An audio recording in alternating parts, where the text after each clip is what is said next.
am running for County Court Judge, Group 19. I have spent my life devoted to the law, to women, and to children. I've been practicing for over 27 years.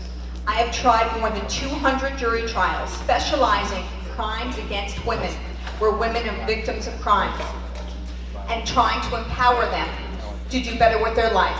But more importantly, I've also spent my life as a foster parent, taking in children who have nowhere else to go and who need me the most. I have made a difference. My name is Allison Gilman. Please remember Group 19. Thank you. Thank you. Moving to our next candidate, Ms. Jacqueline Jo Marie Jackie Powell. You want Mr. John Phillips next? Okay, go ahead, Mr. Phillips. He's second on the ballot. We'll keep it that way. Go ahead. Thank you, Jackie.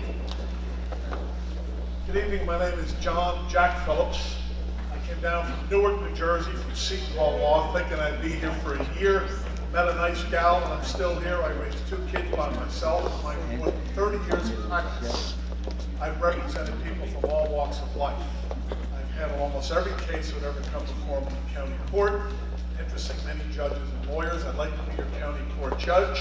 I have extensive experience, and I've volunteered on the Code Enforcement Board, the Unsafe Structure Board of Fort Lauderdale for 13 years, with thousands of evidentiary hearings. Thank you, sir. My time is up. Yes, sir. Thank you. Thank you. You can pass it to Jackie. Thank you. Then rounding out this group is Ms. Jacqueline Jo Marie Jackie Powell. Good evening, I'm Jackie Powell, and I'm your next candidate for County Court in Group 19. The Sun Sentinel in their endorsement said that Jackie Powell is the best of the 3 candidates, and I agree with them. I have over 20 years of practice. I started out as a paralegal, worked my way up, went to law school. Today I manage my own firm. I've done criminal work, I've done civil work, trial work. I've done over 200 trials. Time. Jackie Powell, County Court, Powell for the people. Thank you. Now to Group 25, we'll start with the incumbent, Robert W. Lee. Thank you very much. I'm Robert W. Lee, County Court Judge. I have actually been on the bench 21 years, but I was originally an elementary school teacher who went to law school, practiced law here in Broward County, and was appointed to the bench 21 years ago. I'd like to keep my position. I've been endorsed by not only the Teachers Union, the Sun Sentinel, AFL-CIO, and almost any other group that gives endorsements. So I hope you'll support me August 28th. Thank you very much, folks. And I don't see your opponent. Stephen Lustig? No, maybe? No? Oh, not you? Okay, that's fine. We'll go to the questions. Come forward, please. Ms. Gilman.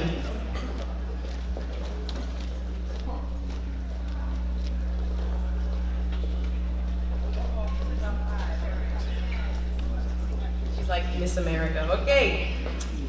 Do you believe the composition of juries adequately and fairly reflects society at large? Why or why not? If not, what can we do to change this? I'll repeat it. Do you believe that the composition of juries adequately and fairly reflects society at large? Why or why not? If not, what can we do to change this? I love this question. Being a trial lawyer, I cannot even tell you how many times I have sat next to someone and we watch the jury stroll in and there is not one person that looks or sounds or acts or has lived the life of my client. And we are praying to God that somehow I can show these people what this person's life has been like. Yes, we do need to change this. And the question that you gave about the driver's license, a lot of people don't have driver's licenses, but they should still be a jury. They still should be jurors. They still are out there, they're living life. My clients, a lot of them don't have licenses. So we should try and pull from the pool of voters that we have, registrations, not driver's license. It is important to be judged, a juror of your peers, someone that can relate to your life. Thank you, Ms. Gilman. Thank you. Going to Mrs. Phillips or Ms. Powell, where are you going to go? Are you going to go in first? Whichever. Tell me. All right, Mr. Phillips.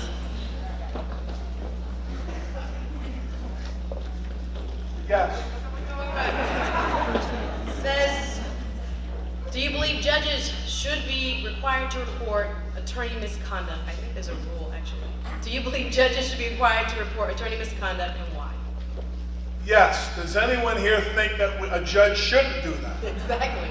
I wrote a book, How and When to Sue Your Lawyer, a layperson's guide on legal malpractice. I've had 9,000 copies sold.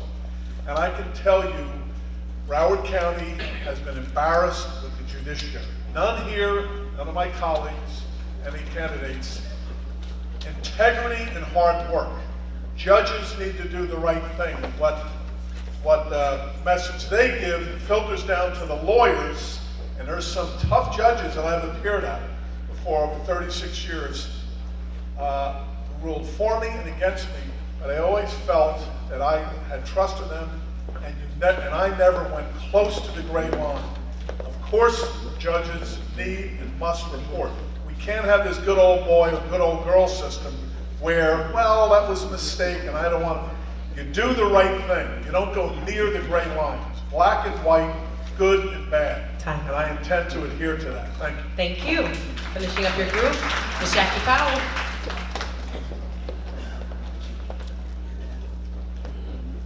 All right. What criteria would you use for deciding whether to impose or affirm sentences outside of standard ranges? What criteria would you use for deciding whether to impose or affirm sentences outside of standard ranges? I believe that question is asking me to state a policy that I would use in sentencing, and we're not allowed to do that. But certainly within the guidelines of the sentencing guidelines, and we're running for county court, so we wouldn't even be dealing with the sentencing guidelines, but based on what the sentencing is required in that, whatever the charge is, that's what we would have to work with. And then also, you definitely need to evaluate each case as it comes before you. Can't just be a blanket, this is what we're gonna do, right? So depending on what the charge is, depending on what the law allows me to do, that's the criteria that I would have to use. We have the advantage as judges to use our discretion in some areas, and definitely we should do that. And so it's important that everyone who comes before a judge is treated fairly and impartially. So whatever sentence you make, it should not be a sentence based on whatever the time or the race or whatever. Okay, thank you. All right, and finishing up the next group by yourself, incumbent Judge Robert W. Lee. You got a thick question. Recently, we saw 2 more persons of color killed by police officers, and for the most part, these officers oftentimes are found not guilty, and the judicial system is blamed. From your perspective, where do you see the breakdown? Is it law enforcement officers, state attorneys, the juries, or the judges, and why? Well, thank you for that extremely tough question to answer here this evening. That's a philosophical question because, of course, in county court, we're not going to be dealing with that issue. We'll save it for circuit, but please address it. I will address it, but I just want everyone to be aware of that. The particular issue that we're talking about in Broward County specifically, because that's what I can talk about, is we have a system set up so that hopefully we have enough checks and balances that there will not be a miscarriage of justice. These cases go to the grand jury. If there is an indictment, it's going to go to a second jury, what we call a petty jury. So hopefully, through that process, justice will be served. I cannot say that's the case in every circuit in Florida, but it's clearly the case in this county. Thank you, Judge Lee, and we'd like to thank this staff of candidates. We will start with Group 19. You may stand together. Group 19, Allison Gilman, Jackie Powell, and John Phillips. Thank you for joining us. You may exit the stage. And holding it down by his lonesome is incumbent Judge Robert W. Lee, Group 25. Thank you. Now we're moving to big money cases. The circuit courts primarily handle civil cases where the amount in controversy is greater than $15,000. They also handle felony criminal cases as well as appeals from county court. We're going to start with 3 groups. Group 8, we welcome you to the stage. Two candidates, Ernest Colra apologizes. He was actually at a conference. He said he'd love to be here. Ernest Colra against Mr. Alan Schneider.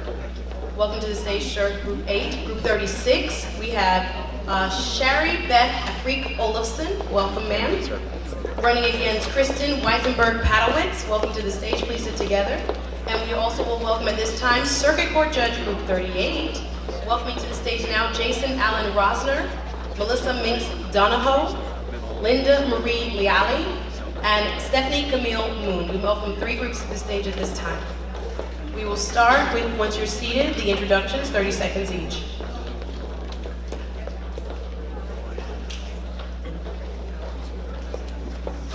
All right, here's, tell me your name again, for Donahoe. Okay, we'll allow you to, I don't think you can answer the policy question, but you can do the introduction. All right, Mr. Schneider, you're up. Hello, everybody. Alan Schneider, your candidate for Group 8. 30 seconds. 50 years, Broward County, Nova High School, K-12. My good buddy who I met last week, fellow Florida Gator, graduated with honors. Practicing attorney, 30 years of experience down here in South Florida. My promise to you is that I have what you need up here and what you need in here to be a good judge. Alan Schneider, please remember me on election day. Thank you. Group 36, Miss Shari Beth Afrik Olofsson. Thank you so much. No one calls me that except my mom. Sherry Afric Olofsson. The Sun Sentinel actually said that Broward needs more judges than like me, and the reason is that I've actually already been doing a job very much like a judge for almost 30 years. I've been getting their referrals for very difficult cases in the courtroom, handling them as a mediator, over 20,000 cases. 98% of cases are settled that way in our courthouse.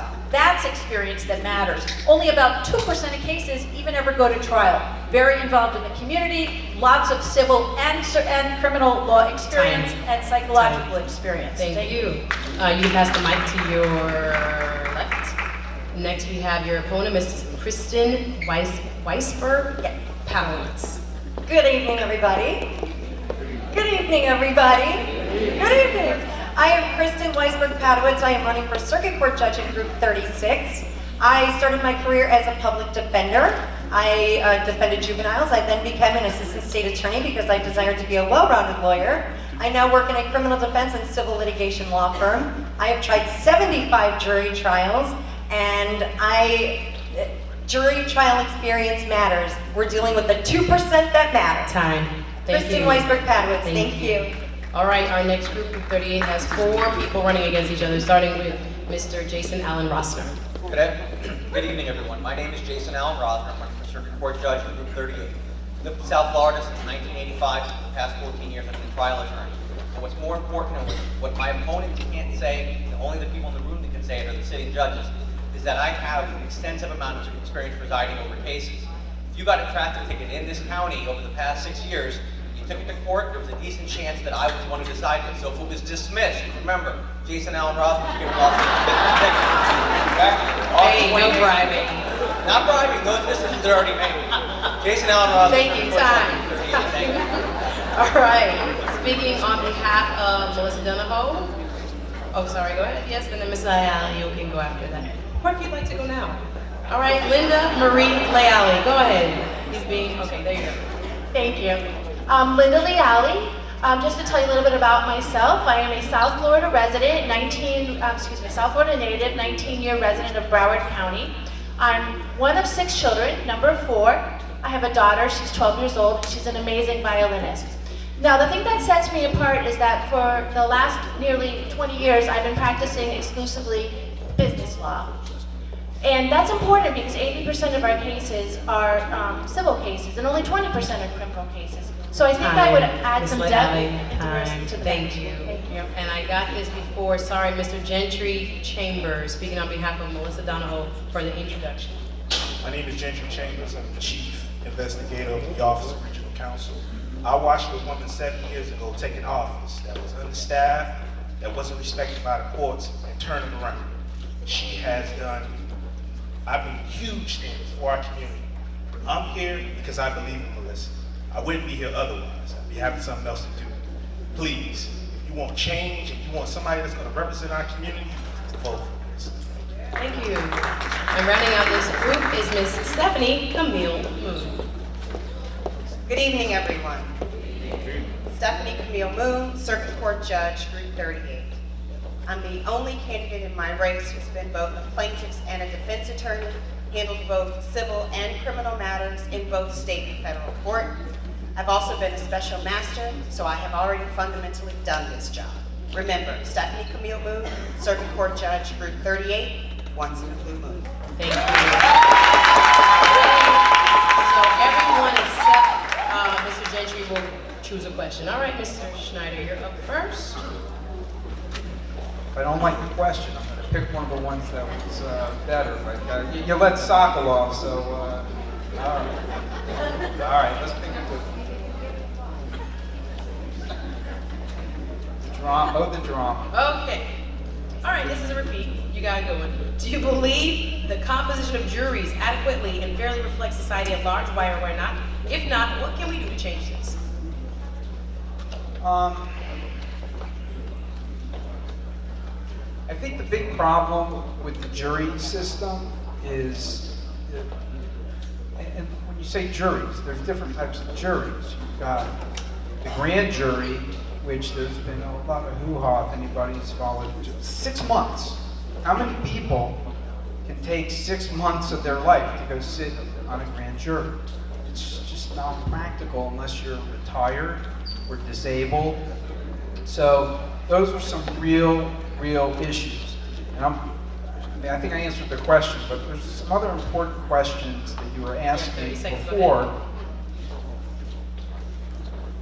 Fairness is the key.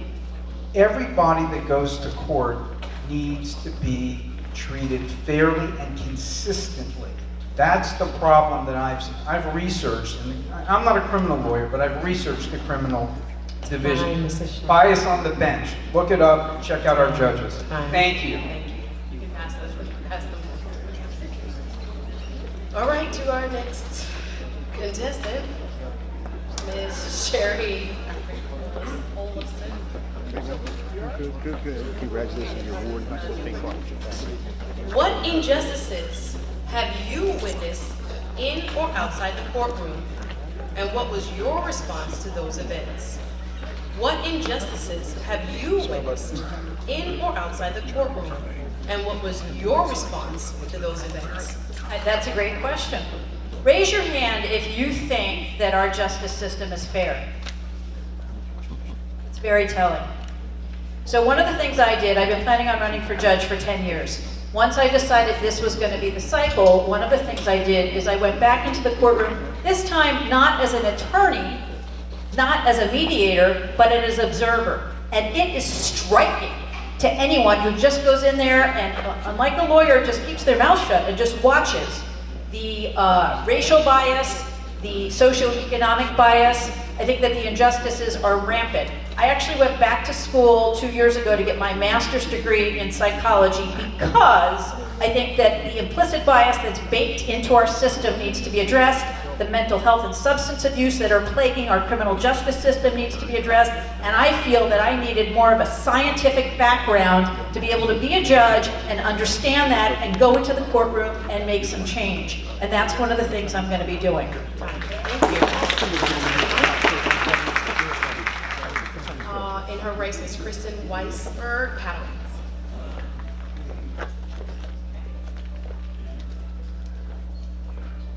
Awesome, a new one. If you became aware of unethical conduct on the part of a trial advocate in a case in which you were presiding, how would you handle it? If you became aware of unethical conduct on behalf of a trial attorney in a case in which you were presiding, how would you handle it? As a trial lawyer who's tried 75 jury trials and being the only candidate in Group 36 with trial experience, that is well within my experience that I have seen being in the courtroom every day. There are rules in place for us as attorneys and as judges to report unethical behavior. I think there's levels of behavior that can kind of be on the line and then go over the line. So depending on what the situation is, I could either deal with it myself as the judge and, you know, have a conference along with the attorneys and discuss what's happening. And if it went across that line, then I would take the appropriate measures and you know, do the appropriate procedure that is in place to take care of that situation. Thank you. Thank you, Ms. Padowitz. You can pass the mic. Going to Group 38 now.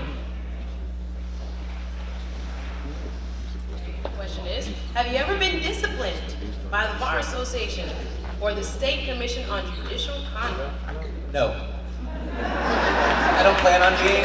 I haven't been. How much time do I have left to say You can my go name? ahead. Yes, go ahead. Actually, if there's any issue or anything else you'd like to just address, you can Let's address it. address it. Let's take a second. Roger DeHart. He's here. He's a friend of mine. You know, all of you know Roger DeHart. Roger, stand up. I got a minute. I'll use it on you. It's Roger DeHart. For those of you that don't know what he did, he walked from the Fort Lauderdale Courthouse in Washington, D.C. to address human trafficking issues. That's the kind of person that I like to call a friend. Thank you, Roger, for being here. For those of you, and just conveniently, when he did walk in, all the ladies stood up, so Roger, good move on that part, too. But for those issues, a lot of the issues that we're hearing is about the quality of the court system and fairness. As a sitting hearing officer, I had people from the community come to me, not just represented by lawyers, but people themselves come in. And that's where I got to see how traffic court affects people. People say, but traffic court not a big deal, how does that make a circuit court judge? Those people don't sit across the people that say, that's my electric bill, that's my diapers, that's my medicine. Those are the kind of issues that someone has to understand, and I've got 6 years of experience in presiding over those issues. Thank you very Time, much, Mr. Jason Allen. Thank you. You can pass the mic. Go ahead. Ms. Leali.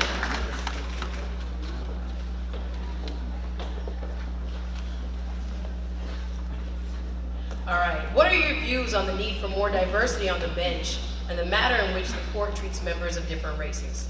What are your views on the need for more diversity on the bench and the manner in which the court treats members of different races? First of all, I am very involved in the resource board for the National Association of Women Judges. And so for the last, probably about 5 years or so, I've had the opportunity, I was talking to some folks about this before, to sit through a lot of the educational training that the judges have. And I am aware that not everybody gets the same treatment. That when we talk about, you know, folks of color, African Americans, Hispanics, they are not all treated the same, that they have higher sentencing. I think it's important in that regard that judges are aware of the implicit bias that exists. And we talked about what would I do? What I would do is just be very aware of that. I, right now, for the last 3 years, have been working in the Overtown and Liberty City neighborhoods of Miami. On a weekly basis, I'm there working in the apartments, working with folks that live there. So do I think there needs to be diversity on the bench? Time. Yes. Thank you. And you can pass the mic to Ms. Stephanie Camille Moon. We have one more original question left, and the next questions will be used for the circuits.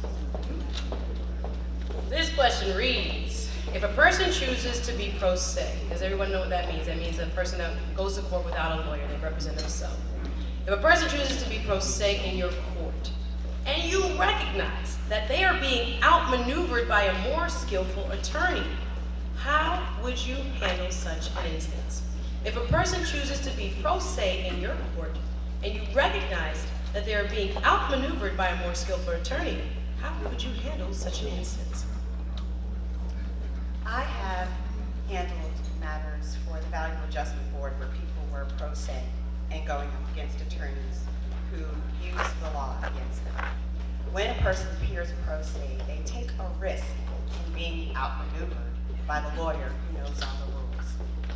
Within the capacity of being a judge, you have the ability to guide a person, but only to a certain extent. You cannot offer advice. You cannot suggest to them how they might proceed.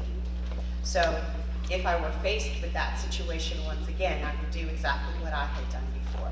I would exercise patience. I would treat that person with respect and dignity and give them every opportunity to be fully heard so that I could fairly consider their matter, regardless of their level of articulation and expression. Thank you. You can put your mic on the chair. All right, so we'll dismiss by group. Let us hear it for Mr. Schneider. Mr. Schneider and Ms. Patrick Olofsson. You're on by yourself. That's why I'm like, okay. Mr. Schneider was the gentleman who couldn't come. Ms. Kolra and Ms. Kolra. Goodbye. No, I'm saying in your race was Mr. Kolra who could not appear. So only he is in group 30, group 8. Thank you, got me straight. All right, so group 36, saying goodbye to us now, is Ms. Sherry Beth Afric Olofsson, thank you. And her opponent, Ms. Kristen Weisberg Padowitz, thank you. Saying goodbye from group 38, a full roster of 4 candidates, Jason Allen Rossner, thank you. Melissa, on behalf of Melissa Donahoe, Mr. Gentry, Linda Marie Leali, and Stephanie Camille Moon, thank you. All right, heading into the circuit bench, group 42. Or let's actually start with this. Thank you, guys. All right, group 39. Susan Lynn Allspector. Thank you. As well as Camille Coolidge Shotwell. There are 2 in group 39. We're going to call everybody, all the rest of you together. Group. I think they're okay. Okay. All right, so that was group 39. Susan Lynn Allspector, Camille Coolidge Shotwell, group 42. Richard Brian Kaplan, along with seated Judge Michael Usan. Judge Usan. Group 43, this is our last group of judges, guys. Karen Elizabeth Berger and Dan Casey, as well as group 46, H. James Curry, Melissa Marqueson Weeks. Did I say that? Maria, what's that, Marissa? Maria. Say your Marqueson Weeks. All right, and rounding out group 46 is Walter Dale Miller. All right, this is like a full stage, okay? So rounding out our last group of circuit judges, thank you again for your patience as we move next to our federal office after this. So we're gonna do our introductions. Let's start with Ms. Spector. Allspector, thank you. Hi, my name is Susan Allspector. I'm running in Group 39 Circuit Court. I've been a marital and family trial attorney for almost 27 years, a resident of this county for 48. I've been a pro bono attorney representing veterans free of charge in our court system for the last 4 years, and I'm heavily involved with the Boys and Girls Club. It's a worthy organization. I promise you that I will always work hard for you, and I will always treat you with compassion and dignity and respect and as an equal, because it's my obligation as a judge to do so. Thank you, Ms. Susan Allspector. Thank you, Ms. Allspector. And in her race is Camille Coolidge Shotwell. 30 seconds. Good evening, everyone. My name is Camille Coolidge Shotwell. I also practice family law and real estate and corporate litigation. And I'm a native of Florida. I also, you'll have a lot of information on my handout, and 30 seconds doesn't have a lot of time, but I have been endorsed by the Sun Sentinel, along with all the first responders, unions, AFL-CIO, and the Hispanic vote. Camille Coolidge Shotwell. Thank you. Moving on to group 42, Mr. Kaplan. Thank you. Good evening. Thank you for having me. I'm Richard Brian Kaplan. I'm running for Circuit Court Judge Group 42. And I need your vote and your support if I'm going to win this election on August the 28th. I am currently the Civil Litigation Director of the Regional Counsel's Office, which is another public defender office. I've been an Assistant Attorney General, Senior Attorney for the Department of Children and Families, and also the Assistant City Manager of Cherry Hill, New Jersey. My goal is to put my government and legal careers together and serve the Broward people. Member Kaplan, Group 42. Thank you, Mr. Kaplan. All right, and sitting Judge Michael Usan in that same race, Group 42. Thank you. Good evening. I'm Circuit Court Judge Michael Usan. It's not the easiest name to pronounce, but it's easy enough to remember. It's USA with an N on the end. It's been my honor and privilege to serve you as a Circuit Court Judge for the preceding just short of 9 years. I don't have to tell you what kind of judge I think I'll be or want to be, because I do have a 9-year track record of efficiency, fairness, and knowledge. That's why I've been endorsed by the Sun Sentinel, Hispanic Vote, and a whole bunch of others. Thank you, Judge. All right, moving on to group 43. We're going to have first Karen Elizabeth Berger. Great, thank you. Karen Elizabeth Berger for Group 43, Circuit Court Judge. Thank you for coming. I have to say this is a local gig for me. I live right down 3rd Street, which is fantastic. I'm running for judge because I can tell you as a female litigator who handles hearings and trials throughout the state of Florida, our legal community, and more so, the judiciary, is not a clear and equal representation of our community. And if elected, I hope to balance a little portion of that inequity. I'll just tell you this. If I had a quarter for every time someone thought I was a court reporter and not an attorney, I'd have a whole lot more money for my campaign. Thank you so much. Thank you. And in her race, Dan Casey. Hi everybody, my name is Dan.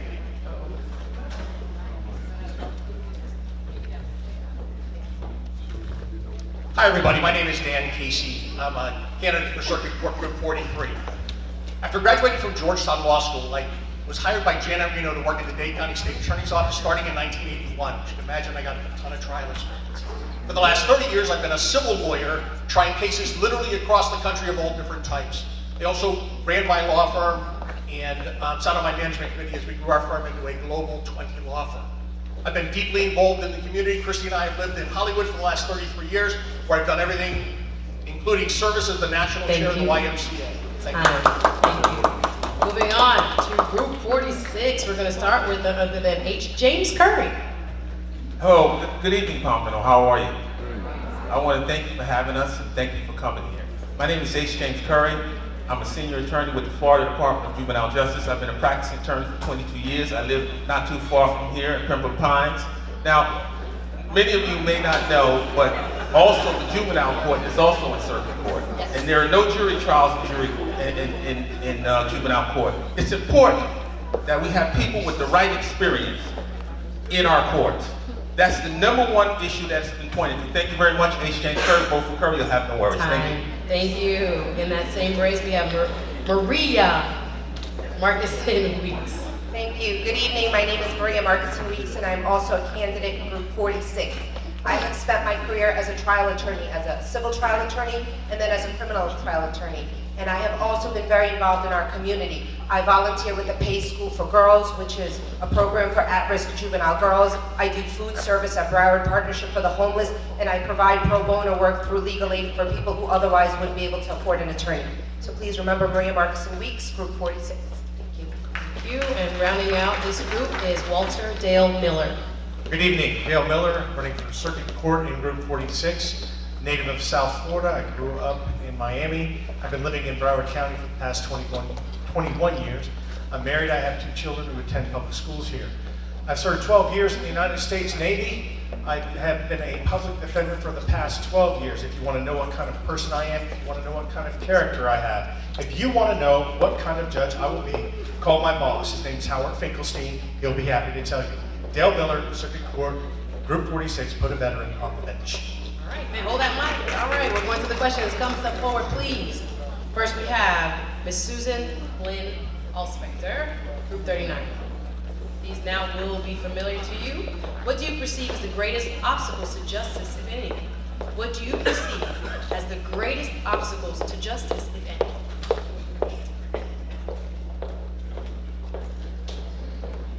Bias in the court system. Implicit bias, explicit bias, prejudice, racism. People come to the court with ideas about how they've lived their lives and their own inherent prejudices, and those are things that transfer on through the court system.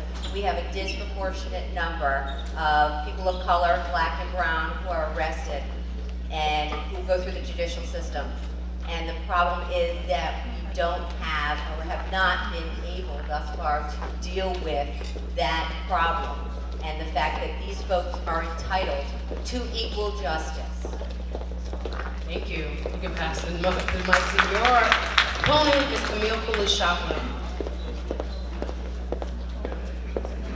Question reads, but there being a number, oh no, you're not going against an incumbent, right?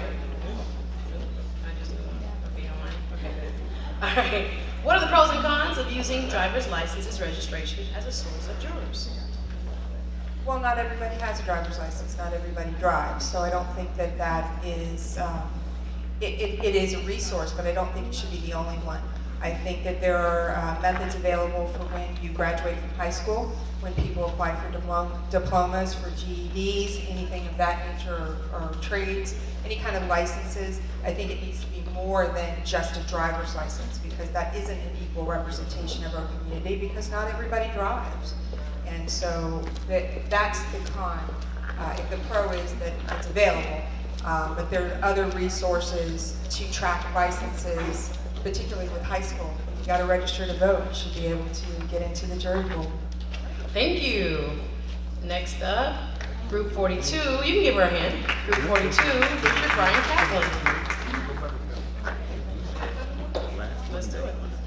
All right. With there being a number of open judicial vacancies in this year's election cycle, what was your motivation to challenge this incumbent judge? Change. You heard Michael Heiss talk about it earlier. Time for change is now. For far too long, we've had a system. The judiciary is the most important branch of government. We've heard about checks and balances, but have we seen the checks and balances? We've seen the blind lady of justice. There's a reason why she holds scales that are even before somebody walks into the courtroom. Nobody wants to walk into a courtroom and feel like somebody's got their finger on the scale. Nobody wants to have the veil taken off. Somebody shouldn't be given special preference based on who their attorney is, how much money they have, or what group they come from. There's a reason why the blind lady of justice holds a knife and a sword, and she's stepping on the snake of injustice on top of the Bible about to cut the head off. This is why we need this change. We need a fair and impartial jury. We need a jurist that is not beholden to anybody else. Thank you, Mr. We're Kaplan. appointing. Remember, vote Kaplan, Group 42. Thank you, Mr. Kaplan. I'll to Judge to your left, Judge Michael Uson.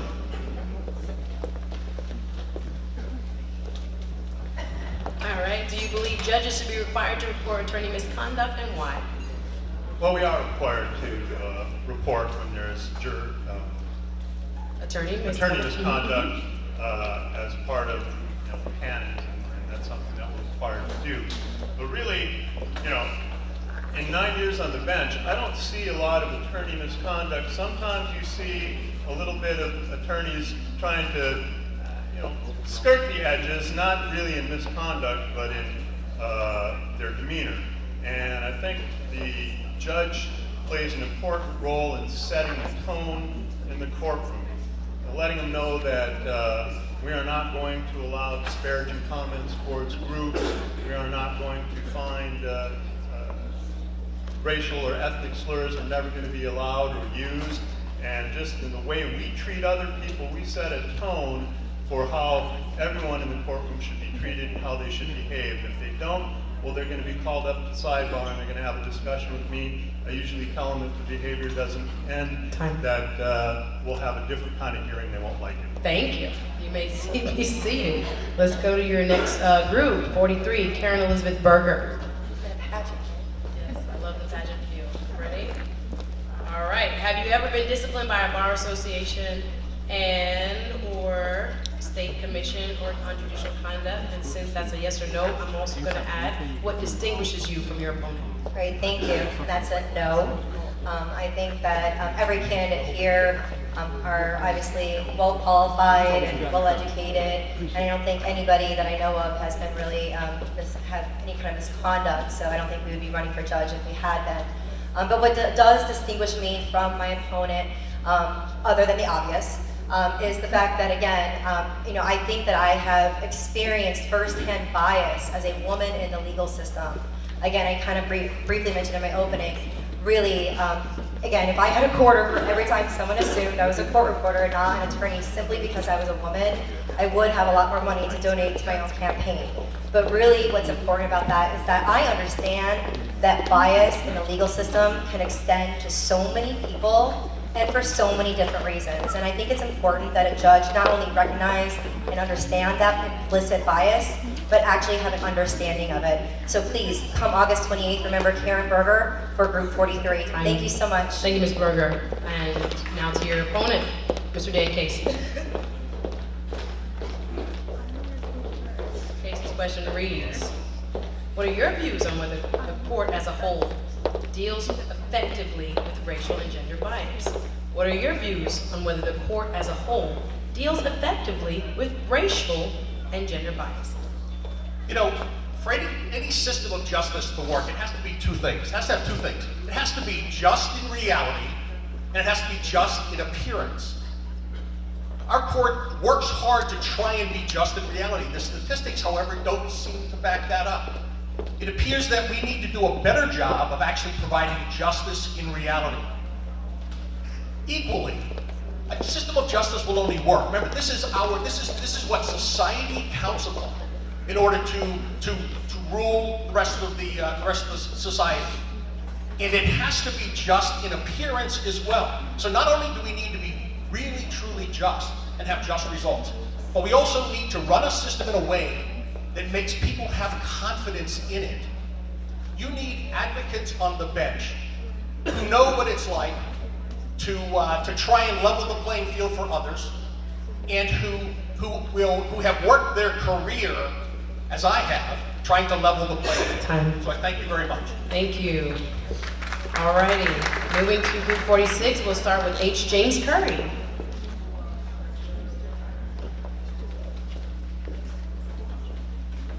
Alrighty, your question reads, do you believe the composition of juries adequately and fairly reflects society at large? Why or why not? If not, what can we do to change this? Do you believe the composition of juries adequately and fairly reflects society at large? Why or why not? If not, what can we do to change this? The answer is probably no, but there are a number of reasons why that is. When you consider the fact that disproportionately certain segments of the population have felonies and they're already wiped out. There's a process by which unfairness seems to escalate into other places. Employment, jobs, justice, our court system, everything. You know, I was reading an article before I came here today, and in that article, it pointed about the sentencing structure of our state. And it said we had mandatory minimums, but yet all over the state, when it came to issues of race, people broke those rules. We have a broken system, and it's going to take a lot more than just a couple of judges trying to be fair. We need to make sure that people follow the rules for everybody, everywhere. And it begins with equal access to the court system. My name is H. James Curry. Thank you very much. Now to your opponent, one of your opponents, Maria Markison Weeks.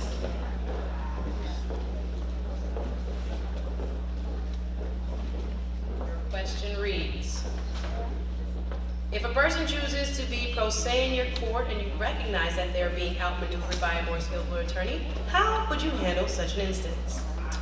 I think that's a great question. Luckily, a lot of times in circuit court, when you're dealing with a lot more serious cases, particularly felony cases, there aren't a lot of people that represent themselves. However, if someone does express a desire to represent themselves, a judge has to hold what's called a Feretta hearing, and it's a very long evidentiary hearing where they go through with the individual to make sure that they're actually competent to represent themselves, not just mentally competent, but they understand the rules and procedures and what's necessary in order to represent themselves. And one of the things that the judge has to warn them about is the fact that the judge cannot give them any advice and they cannot help them in any way. And if they go through this hearing and the person is determined that they can represent themselves, then they have a constitutional right to do so. But what the judge can then do is appoint standby counsel for them, which is an attorney that'll sit there with them through the court process, through the trial, and they will not represent them as a lawyer, but they will be available for them in the event that they have any questions during the hearing. So this way the person can then represent themselves and have advice. Thank you. Maria Weeks. Thank you. You can pass that. You're educating us tonight. All right. To the last person in this group. I'm used to being the last person in the group. No, that. Last but not least. Of course not. All right. I got a long question. Long one. Recently we saw 2 more persons of color killed by police officers, and for the most part, these officers are oftentimes found not guilty, and the judicial system is blamed. From your perspective, where do you see the breakdown? Is it the law enforcement officers, state attorneys, the juries, or the judges, and why? That's a tough question. And It's a tough problem, and we're all facing the consequences of that problem. I think the problem lies with the fact that the grand jury system itself is broken. That the state attorney represents the executive branch, as does the police department. And that the executive branch is always going to try its best to give a free pass to its members. We need to find a system of independent examination of these situations when they come to play so that everybody feels that they are getting a fair shake. When we feel that we're not getting what is due to us, that brings a sense of hopelessness, and that hopelessness leads to violence. I want to bring sanity to the courthouse, which I think will bring safety to the streets. Dale Miller, Group 46. Thank you. You can place your mic on your chair. Thank you. Did you find these judges' candidates this part of the forum helpful? Do you understand why this is important, who's on your bench? All right, we're going to dismiss them by group. Thank you again, Group 39, Susan Lynn Allspector and Camille Coolidge-Shotwell. Thank you for being here, ladies. Group 42, Richard Brian Kaplan and Judge Michael Uson. Thank you, gentlemen. Group 43, Karen Elizabeth Berger and Dan Casey. Thank you. And rounding it out, thank you again, Group 46, H. James Curry, Maria Markison Weeks,